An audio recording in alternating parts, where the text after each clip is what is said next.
एक पन्नी खाता है, एक पन्नी में थी ना कितनी सारी, वो बैठ के जो पन्नी कि प्रतिपि सूर्योदय मुखरित ओंकार ध्वनि रे प्रतिपि सूर्यास्त गाई जाए शांतिर महामंत्र।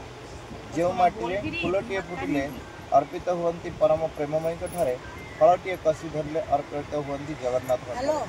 फूल परी कोमल नारिकेल रस परी पवित्र श्रीमद भगवत गीता को श्रुति माता बोली कहा जाए।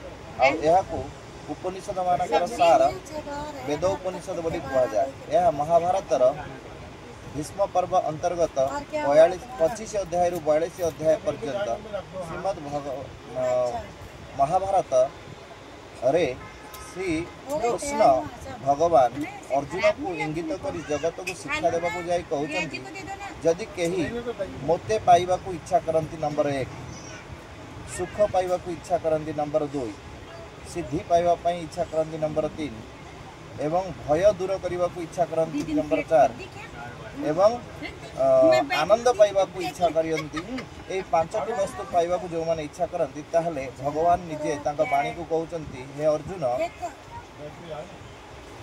जह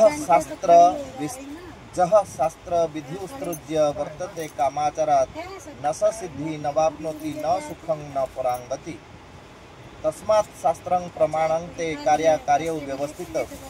अतः हे अर्जुन जी शास्त्रर नीति को उल्लंघन करी जाए से सिद्धि पाएना, सुख पाएना, आनंद पाएना, मुक्ति पाएना, जीवन का दुखमय हो जाए। और जे शास्त्र नियम को पालन करे सही माने आनंद पाती, सुख पाती, मुक्ति पाती, सिद्धि पाती। अतएव हे सज्जन बंधु, हे गुणज्ञ सारभागिन, उच्च कुल समुद्भव सत संतान से प्रभुंकर यही वाणी को जो माने अंगीकार करेंगे जीवन में सुख पाइबे। हरे कृष्णा।